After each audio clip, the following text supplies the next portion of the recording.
பாரிஜாதம் சீரியலுடைய next எபிசோடுக்கான promo என்ன அப்படின்றத பார்க்கலாம். ஒரு லேடி அடகு கடைக்கு வந்திருக்காங்க கையில் நகையோட. அது பார்த்திங்கன்னா இசை வீட்டில் காணாமல் போன நகை.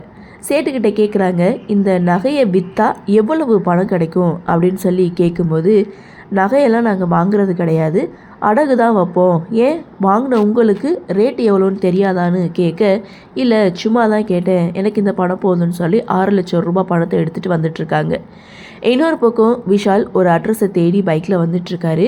அப்போது விஷால் நினைக்கிறாரு, ஸ்ரீஜா நகையை பற்றி ஃபோனில் யார்கிட்டையும் பேசலைன்னா அப்போ அந்த நகை எங்கே போயிருக்கோம் அப்படின்னு சொல்லி திங்க் பண்ணிக்கிட்டே வரும்போது எதிர்த்தாப்பில் வந்த லேடி மேலே மோதிடுறாரு.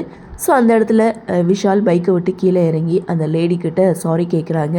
அந்த லேடி விஷாலை பார்த்து அதிர்ச்சியில் நின்றுட்டுருக்காங்க. இதோட இந்த ப்ரொமோவை முடிச்சிருக்காங்க. விஷால் உண்மையை கண்டுபிடிப்பாரா அப்படின்ற எதிர்பார்ப்போட ப்ரொமோவை முடிச்சிருக்காங்க. கண்டிப்பாக கண்டுபிடிச்சிருவார். அது எப்படி அப்படின்றதான் அப்கமிங் எபிசோட். சரி, என்ன நடக்குது, என்ன மாதிரியான சுவாரஸ்யத்தோடு கதைக்கள நகர்வை கொண்டு வராங்க அப்படின்றத நம்மளும் பொறுத்திருந்து பார்க்கலாம்.